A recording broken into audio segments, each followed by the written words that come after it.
आ जाओ 33 नंबर में, balance sheet of ABC are sharing profit and losses in the ratio 5:3:2। On 31 March 2021 balance sheet में क्या क्या बोल रहा है? सन्ड्री क्रेडिटर्स 23,000, कैपिटल अकाउंट में क्या है? ए का 42, बी का 32, सी का 23, जनरल रिजर्व में है 14,000। ठीक है, पहले तो हम लोग ये जनरल रिजर्व को ए बी सी के बीच में बांटेगा। ठीक है, यहाँ पे देखते क्या है, कैश है, डेटर है, स्टॉक है, plant and machinery, land, investment, कोई दिक्कत नहीं है। यहाँ पे कोई भी अपना पीएल कुछ भी नहीं है। ठीक है, on the above date B retired from the firm, A and C decide to share the future profit and losses in the ratio of 3:1। Old ratio भी दिया हुआ है, न्यू रेशियो भी दिया हुआ है, गेनिंग रेशियो निकालना है, निकल लेगा। ठीक है, सबसे पहले तो कैलकुलेशन वो करना है। पहला नंबर पॉइंट में क्या क्या एडजस्टमेंट में दिया हुआ है कि that an amount of ₹1,000 included in sundry debtors is to be written off as there is no possibility for recovery of this amount. Bad डेप्ट हो गया, डेटर्स को कमाना है 1,000 रुपया। ठीक है, तो जनरल एंट्री क्या होगा? Revaluation to debtor. ठीक है ना, that a provision for doubtful डेप्ट is to be created at 10%। अच्छा, डेटर कितना है? 16,000। 16,000 में तो 1,000 तो बैड डेप्ट ही हो गया। अब एक्चुअल में डेटर कितना है? 15,000। 15,000 का 5% अपने को प्रोविजन बनाना है, तो एक और आ जाएगा टू प्रोविजन फॉर डाउटफुल डेप्ट। लाइबिलिटी क्रिएट करना है ना, तो लाइबिलिटी तो क्रेडिट होगा, हम एक ही साथ एंट्री कर दिया। ठीक है ना, कितना आएगा? ये 15,000 का 5%। ठीक है ना, ओ सॉरी 10% क्या, तो 10% होगा। ठीक है ना, plant and machinery to be reduced to 34,000, तो क्या हो जाएगा? टू और प्लांट एंड मशीनरी भी आ जाएगा, कमाना है, उसी के साथ ही एंट्री कर लेगा एक ही एंट्री में। That an amount of ₹700 included in sundry creditors to be return back as no longer payable. मतलब सन्ड्री क्रेडिटर का है, ये 23,000 है ना, 23,000 में एक आदमी है वो 700 रुपये नहीं मांगेगा, तो हम सन्ड्री क्रेडिटर्स को डेबिट करेगा 700 रुपया टू रिवोल्यूशन 700 रुपया। ठीक है, ये तो हम जर्नल एंट्री करवा दिया। Land and building to be written up, तो land and building to revaluation 7,000 रुपया। ठीक है, stock to be written down, तो रिवोल्यूशन टू स्टॉक आ जाएगा कितना? 800। Debt a provision of 600 to be made for an outstanding repair bill, तो वापस से revaluation to outstanding repair bill. ठीक है ना, ये कितना का आ जाएगा? 600 रुपये का। क्लियर?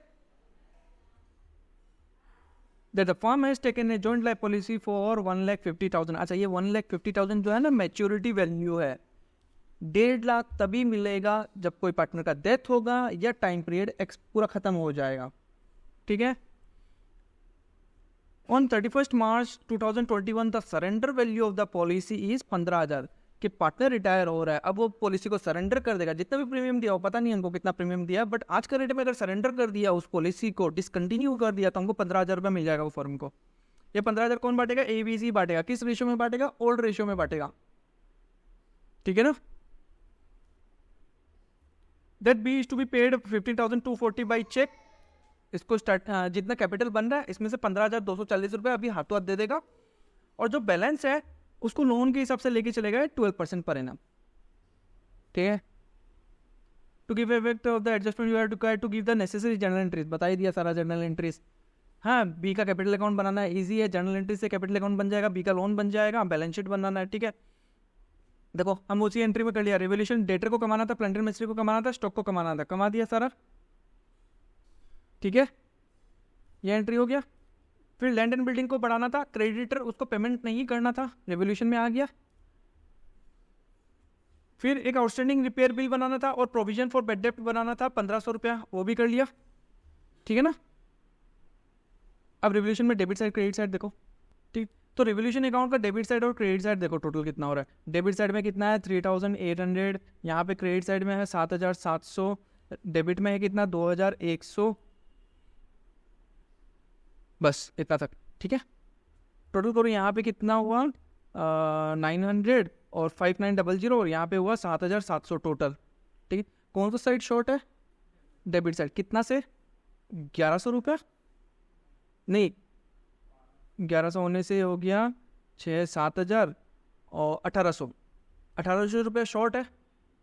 ठीक है, तो हम इतना और डेबिट करेगा रिवोल्यूशन अकाउंट को, तो रिवोल्यूशन अकाउंट को डेबिट कर दिया 1,800 रुपया, और ए बी और सी का करंट अकाउंट में गया। अच्छा, करंट अकाउंट किस लिए बनाया है? The capitals of the partners are fixed. एकदम लास्ट में ये लाइन दे दिया है, बट अगर ये लाइन तुम लोग लास्ट में नहीं पढ़ा तो तुम लोग कैपिटल अकाउंट के थ्रू करेगा, पूरा आंसर गलत हो जाएगा। ठीक है, तो रेवोल्यूशन का प्रॉफिट कहाँ जाएगा? करंट अकाउंट में। किस रेशो में जाएगा? ओल्ड रेशो में। क्या है ओल्ड रेशो? 5:3:2, टोटल हो गया 10। तो 1800 को 10 से डिवाइड करो, 180 रुपया, 180 इंटू 5 900, 180 इंटू 3 180 इंटू 2। ठीक है,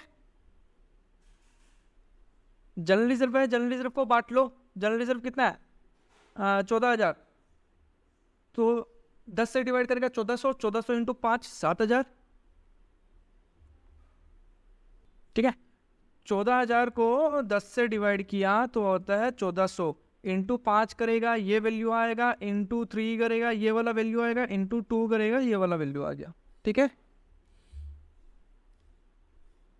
अब joint life policy, joint life policy कितना का था? 15,000 का था क्या? सरेंडर वैल्यू, सरेंडर वैल्यू है 15,000 का। JLP सरेंडर वैल्यू है 15,000 रुपया। ए बी और सी के बीच में रेशियो है 5:3:2। रिटायर कौन हो रहा है? बी हो रहा है ना, तो बी का कितना शेयर होगा सरेंडर वैल्यू पे? 3/10 इंटू 15,000, मतलब 4,500। ठीक है, ये 4,500 कौन देगा? ए और सी देगा इन the ratio of their gain. तो गेनिंग रेशियो पहले निकाल लो। नहीं निकाला हुआ यहाँ पे, चलो गेनिंग रेशियो निकाल लेता है। ठीक है, तो ए का शेयर क्या है? नया शेयर कितना है?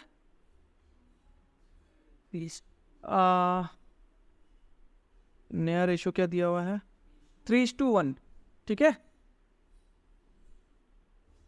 3:1 मतलब 3/4, और सी का कितना हो गया? 1/4, माइनस इसका 5/10, इसका माइनस 2/10। एलसीएम लो 20।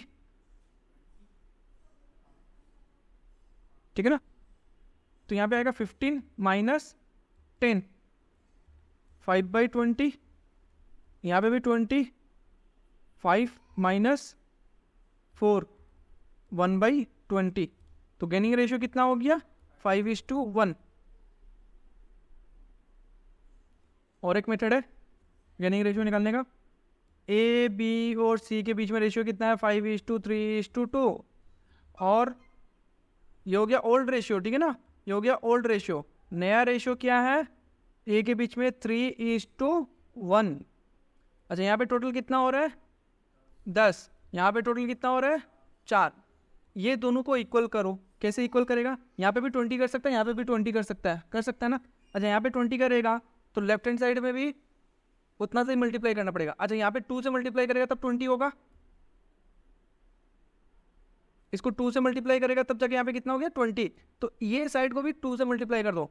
10 6 4।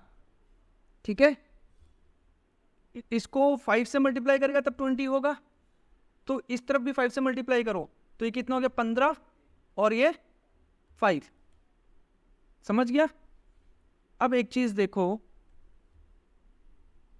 पहले इसको 10 मिल रहा था, अब कितना मिल रहा है? 5 का फायदा हुआ, ये हो गया 5। पहले इसको 4 मिल रहा था, अब कितना मिल रहा है? 5।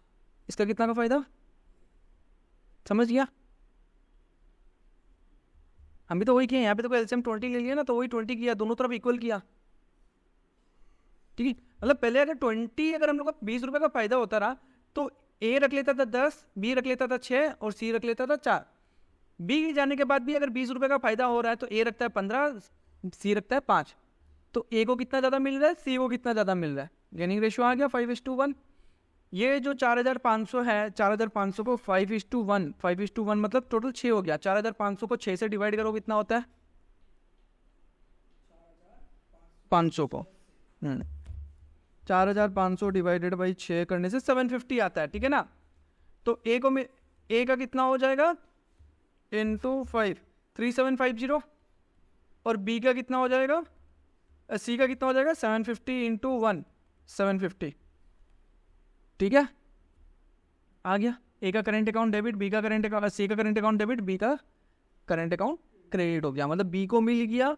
कौन दिया है? ए और सी दिया है। ए और सी क्यों दिया? क्योंकि बी अपना शेयर ऑफ प्रॉफिट ए और सी को दिया था, तो वो लोग रिटर्न गिफ्ट में बी को दे दिया।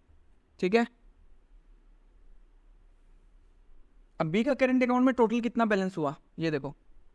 बी का करेंट अकाउंट में एक तो यहाँ पे कितना हुआ 4200 और यहाँ पे 4500, कितना हुआ 9000। अच्छा यहाँ पे प्रॉफिट भी तो है, प्रॉफिट कितना है 540, तो 9240 हुआ, वो उसका कैपिटल अकाउंट में ट्रांसफर हो जाएगा। क्योंकि करेंट अकाउंट छोटा कैपिटल बैलेंस है और कैपिटल अकाउंट बड़ा वाला है, ठीक है ना, वो कैपिटल वो लोग का फिक्स्ड है और यहाँ पे तो करंट है, तो यहाँ पे तो देखिएगा ना कि कितना पाना है कितना देना है। तो अल्टीमेटली बी को देना है कितना 9240, तो उसका कैपिटल अकाउंट में ट्रांसफर कर दिया। तो बी का करेंट अकाउंट डेबिट करके ख़त्म कर दिया। देखो बी का करेंट अकाउंट क्रेडिट भी हुआ, यहाँ पे भी क्रेडिट हुआ और यहाँ पे भी क्रेडिट हुआ, तो टोटल क्रेडिट बैलेंस दिखाएगा। उसको खत्म करना है, डेबिट करके खत्म कर दिया और उसका कैपिटल अकाउंट में ट्रांसफर कर दिया। अब उसका कैपिटल का बैलेंस कितना होगा बोलो तो? उसका कैपिटल का बैलेंस होगा 32,000 प्लस 9,240 रुपया। ठीक है, तो करो कितना होता है?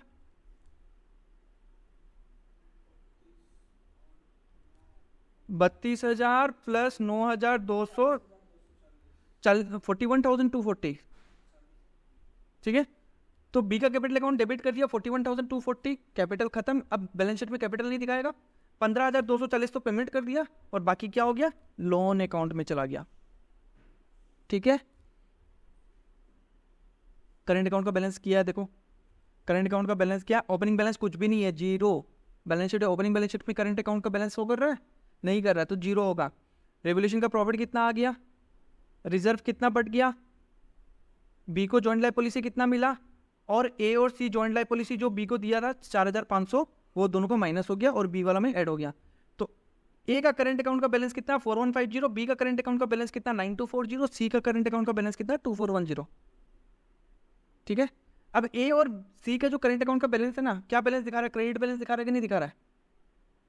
इतना तो क्रेडिट हुआ ना, ये हुआ क्रेडिट और ये हो रहा है डेबिट। ठीक है, प्लस माइनस करने के बाद इतना इसका क्रेडिट हो गया, इसका क्रेडिट है, इसका क्रेडिट है। ये अब बैलेंस शीट में अलग से शो करेगा, कहाँ पे? लायबिलिटीज साइड में। ठीक है ना, जब बी का कैपिटल अकाउंट ओपनिंग बैलेंस इतना, करंट अकाउंट से इतना आ गया, बैंक से पेमेंट इतना कर दिया, बी का लोन अकाउंट में इतना ट्रांसफर कर दिया। अब बैलेंस कुछ भी नहीं है उसका, कैपिटल अकाउंट का जीरो हो गया। ठीक है, अब बी का लोन अकाउंट ये यहाँ पे आ गया वापस। ठीक है, ये लोन अकाउंट बन रहा है। ये लोन अकाउंट कहाँ से आया? बी का कैपिटल अकाउंट जो 26,000 था वो लोन अकाउंट में ट्रांसफर हो गया। ये सीडी दिखा देगा, क्यों दिखाएगा? क्योंकि ये बैलेंस शीट में जाएगा। यहाँ पे कोई सीडी बीडी नहीं है तो ये बैलेंस शीट में नहीं आएगा। कैपिटल अकाउंट खत्म, बस लोन अकाउंट शो करेगा। तो शो करने के लिए तो बैलेंस तो शो करना पड़ेगा ना। ठीक है, बैलेंस शीट कैपिटल अकाउंट वही ए और सी का इतना दिखाएगा और करंट अकाउंट भी अलग से लिखेगा हम लोग ए और सी का। आ गया, बी का लोन आ गया 26,000, आउटस्टैंडिंग रिपेयर बिल एक नया बनाने बोला था वो आ गया, क्रेडिटर्स था 23,000, उसमें 700 रुपये का वो क्लेम नहीं कर रहा था, है ना, 700 रुपये का वो क्लेम नहीं कर रहा था, तो ये आ गया 23,000 माइनस 700। ठीक है, डेटर उसमें से बेड डेट माइनस हो गया, उसमें से प्रोविजन माइनस हो गया, बाहर आ गया। इन्वेस्टमेंट उतना ही, स्टॉक भी उतना ही, प्लांट से माइनस हो गया, डेप्रिसिएशन, लैंड बढ़ गया, बढ़ा दिया। बैंक में कितना बैलेंस था? 23,000 था, माइनस 15,240 दे दिया, बचा कितना 7760। इजी है। ठीक है, individual life policy, joint life policy और इंडिविजुअल लाइफ पॉलिसी में बस एक चीज़ का फर्क है कि जॉइंट लाइफ पॉलिसी में क्या होगा, तीनों जन के नाम पे एक पॉलिसी और एक प्रीमियम। इंडिविजुअल लाइफ पॉलिसी के नाम पे मान लो कि 3 पार्टनर है, तो तीनों का अलग अलग पॉलिसी, तीनों का अलग अलग प्रीमियम और तीनों ही फर्म पे करेगा। ठीक है, तो जब जॉइंट लाइफ पॉलिसी होता है जिसको जेएलपी बोलता है, तो उसमें एक सिंगल पॉलिसी रहेगा। ठीक है ना, और कोई भी अगर रिटायर होगा तो उसको सरेंडर करना पड़ेगा, कोई भी एक रिटायर होगा तो। और इंडिविजुअल लाइफ पॉलिसी अगर होता है तो डिफरेंट पॉलिसी होगा, तो जो पार्टनर जा रहा है बस उसी का सरेंडर होगा और बाकी 2 का वैसे ही रह जाएगा।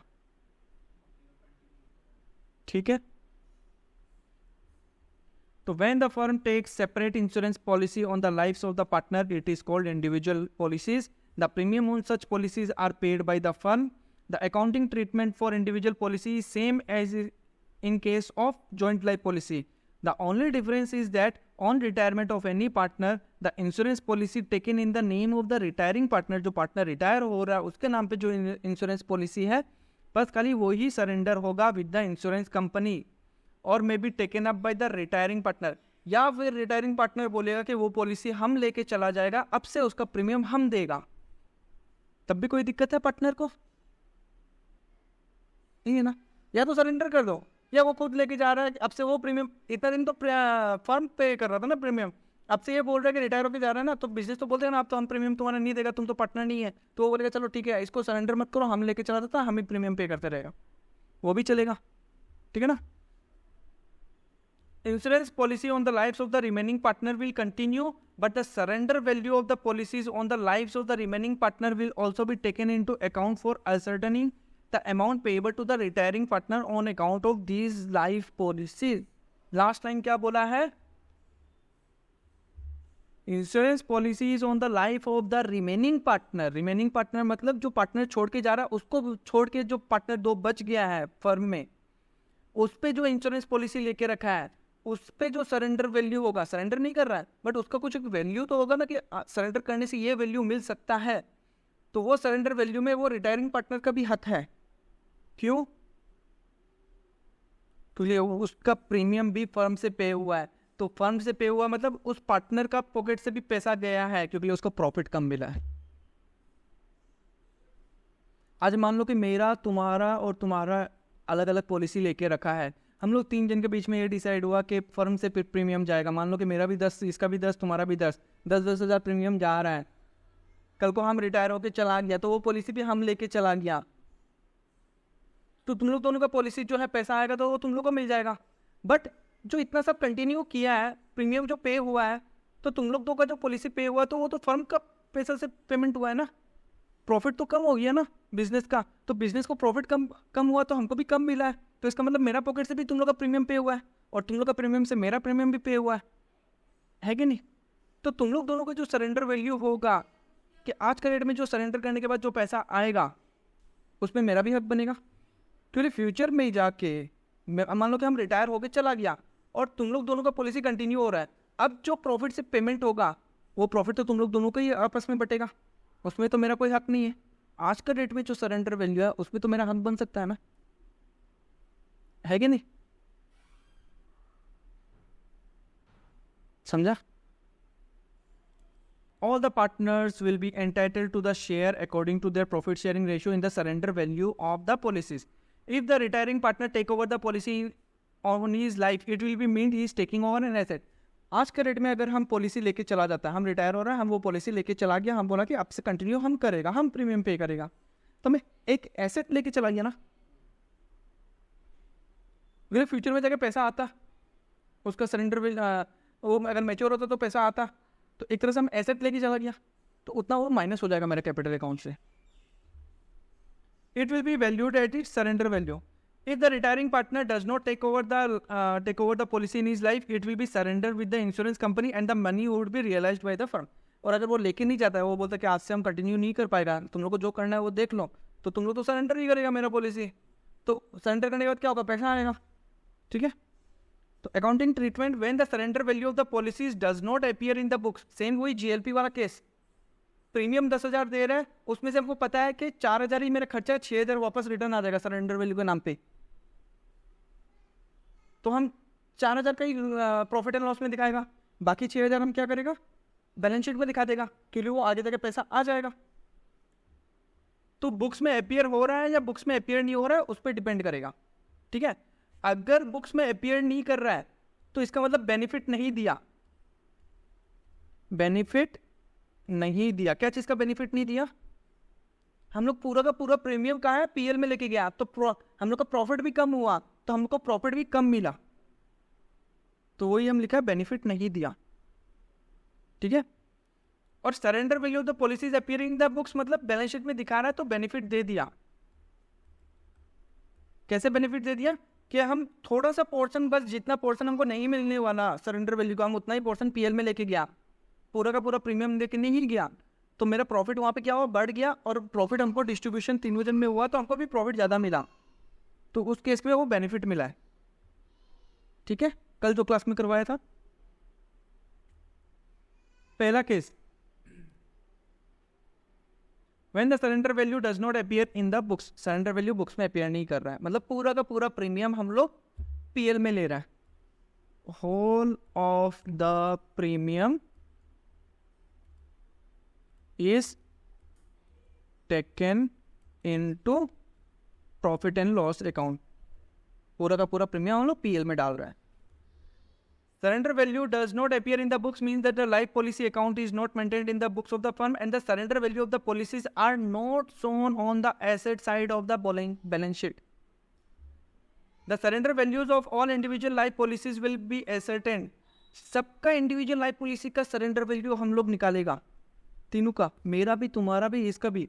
कि आज का डेट में हम रिटायर होकर जा रहे हैं ना, तो खाली मेरा सरेंडर वैल्यू नहीं, मेरा पॉलिसी का, तीनों का सरेंडर वैल्यू निकालेगा। तीनों को मिला के एक जॉइंट लाइफ पॉलिसी के हिसाब से सरेंडर वैल्यू निकल गया। ठीक है, and the share in the surrender value of the retiring partner will be credited to his capital account या current account and the capital account of the continuing partner will be debited in their gaining ratio. तो continuing partner capital account या current account क्या हो जाएगा, debit हो जाएगा in the ratio of their gain, और retiring partner capital account या current account क्या हो जाएगा, with this share in the surrender value, उसका जितना वैल्यू होता है सरेंडर वैल्यू उतना उसको मिलेगा। ठीक है, since the retiring partner will no longer remain as a partner in the firm, the question arises about the treatment of life policy in his life. There may be two situation is under when the life policy in the name of the retiring partner is taken by him. अगर वो partner बोल रहा है कि वो life policy हम लेके चला जाएगा और हम अब से ये मेंटेन करेगा, तो जर्नल एंट्री क्या हो जाएगा, रिटायरिंग पार्टनर कैपिटल अकाउंट या current account debit to revaluation account. उसका कैपिटल अकाउंट कम कर दिया क्योंकि वो एक एसेट लेके चला गया। अच्छा, वो कितना का एसेट लेके चला गया, उसका जितना सरेंडर वैल्यू, उसका पर्सनल इंडिविजुअल लाइफ जो है ना, जो पॉलिसी लेकर रखा है, उसका कितना सरेंडर वैल्यू वो देख लेना। With the surrender value of his policy, उसी का पॉलिसी, हम तुम्हारा पॉलिसी तो लेके नहीं जा सकता, हम इसका पॉलिसी तो लेके नहीं जा सकता, हम अपना ही पॉलिसी लेके जा सकता है। तो आज के रेट में मेरा पॉलिसी का कितना वैल्यू हो रहा है, मान लो कि 9,000 रुपया वैल्यू हो रहा है। 3 पार्टनर है, हम, तुम और तुम, तीनों जन का सरेंडर वैल्यू आ रहा है, मान लो कि 9,000 9,000 9,000, कितना आ रहा है, 27,000। तो हम लोग तीनों को 9,000 मिलेगा। ठीक है, अगर हम कल अपना पॉलिसी लेके चला जाएगा तो मेरा उतना कैपिटल अकाउंट डेबिट हो जाएगा। और अगर वो पॉलिसी लेके नहीं गया तो क्या होगा, सिंपल सा बात है, सरेंडर कर दिया, पैसा आ जाएगा। तो बस देखो क्या किया, बस रिटायरिंग पार्टनर की जगह क्या लिख दिया, bank to revaluation with the amount realised, कितना आया है, समझ गया। पार्टनर अगर कोई एसेट लेके जा रहा है तो डेबिट कर देगा, और लेके नहीं जा रहा है तो पैसा मिल जाएगा तो बैंक अकाउंट डेबिट हो जाएगा। ठीक है, इलस्ट्रेशन देखो, समझ में आएगा। XYZ are partners in the firm sharing profit and losses in the ratio 3:2:1. On 31st March 2021, Y retired from the firm. The firm has insured the life policy of the partners individually. Life insurance policy was taken on the life of X का कितना, X का policy लेके रखा कितना, Y का 30,000 और Z का। On the date of retirement of Y, the surrender value of the policy is worth 30%, मतलब बोल रहा है कि इसका 30% मिलेगा। तो X का सरेंडर वैल्यू कितना आएगा, X का सरेंडर वैल्यू आएगा 9,000 रुपया, Y का सरेंडर वैल्यू आएगा 9,000 रुपया, Z का सरेंडर वैल्यू आएगा 6,000 रुपया। सिंपल सा बात है, तीनों जन का मिला के 18-24,000 रुपया सरेंडर वैल्यू हो रहा है तीनों जन का मिला के। ठीक है, surrender value of the policy does not appear in the books. Pass journal entry assuming that Y agrees to take the insurance policy in his name. Y बोल रहा है कि हम ये पॉलिसी अपना लेके चला जाएगा। ठीक है, तो ये जो 24,000 है, ये 24,000 में तीनों जन का हक है। किस रेशियो में हक है, 3:2:1 में हक है। टोटल कितना हुआ, 6। तो x को कितना मिलेगा, 6 × 3, हाँ नहीं 4 × 3 12,000 रुपया। Y का हक कितना होगा, 6,000 का, नहीं 8,000 का, और Z का कितना होगा, 4,000 का। ठीक है,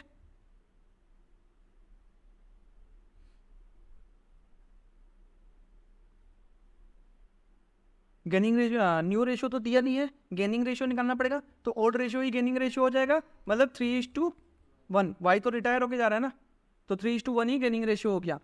तो वाई को कितना मिल रहा है? 8,000। ठीक है, तो वाई का कितना हक है यहाँ पे?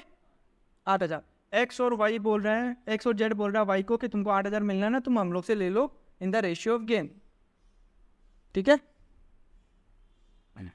तो वाई का कैपिटल अकाउंट क्रेडिट कर दिया और रेशियो कितना था? 3:1 था, 3:1 में बांट दिया वाई और एक्स और जेड का। ठीक है, ये तो पहला एंट्री। तीनों का सरेंडर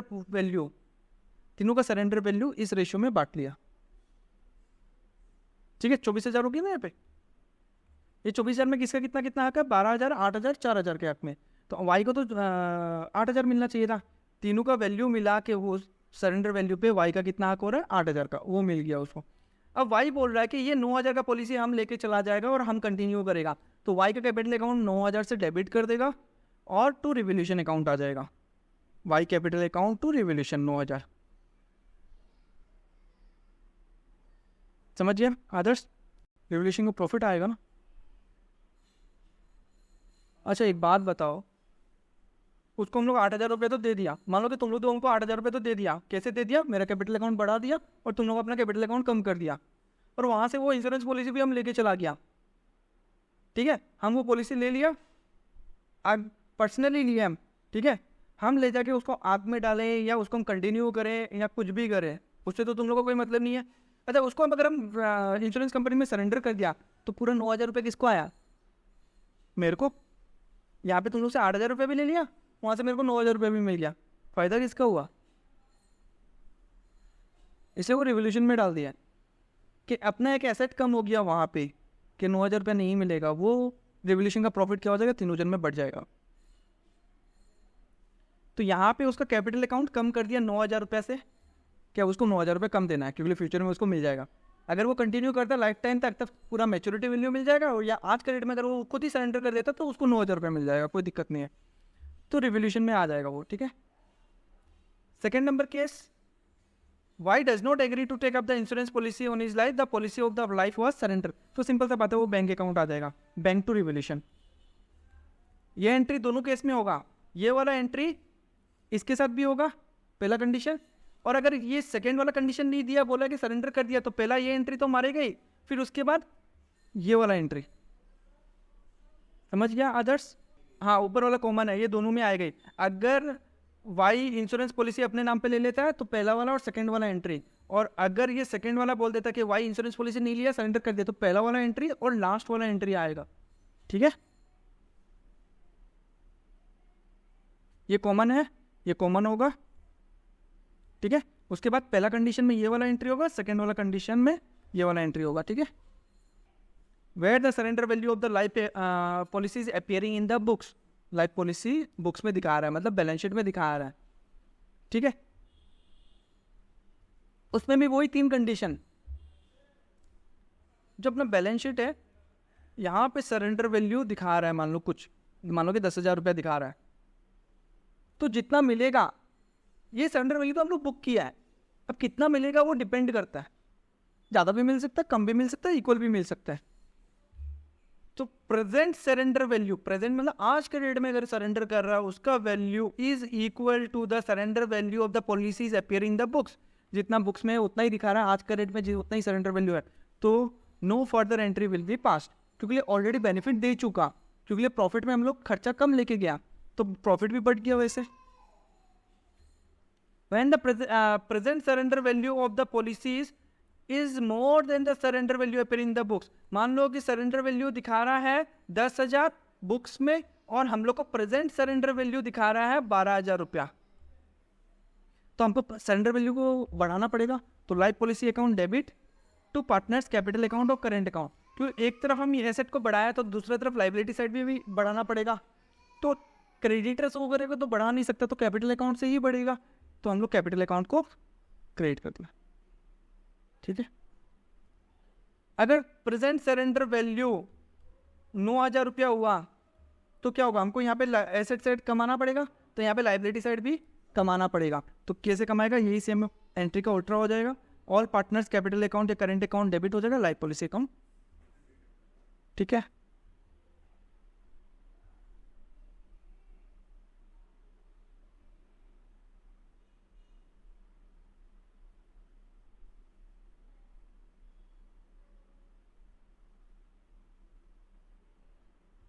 ठीक है। ये एंट्री करने के बाद वही सेम एंट्री होगा। अगर वो पॉलिसी सरेंडर करता है तो बैंक टू रिवोल्यूशन, सरेंडर करने से अगर वो लेके जाता है तो वो जो रिटायरिंग पार्टनर है, retiring partner capital account debit to revolution, अगर वो लेके जाता है तो ठीक है। ये एंट्री मारने के बाद ये एंट्री होगा। ठीक है, ABC 3 पार्टनर्स है फर्म में, sharing profit 2:2:1। On 31st March A retired from the firm. Firm had taken an insurance policy insured the life of the partners individually. Life insurance policy was taken on the life A का 30, B का 30 और C का 20, वही same ऊपर वाला। और 30% है surrender value. अब surrender value of the policies appear in the books at 25% of the insured amount. Books में हम कितना दिखा रहा है, 30,000 का 25%, 30,000 का 25% और 20,000 का 25%, इतना बुक्स में दिखा रहा है।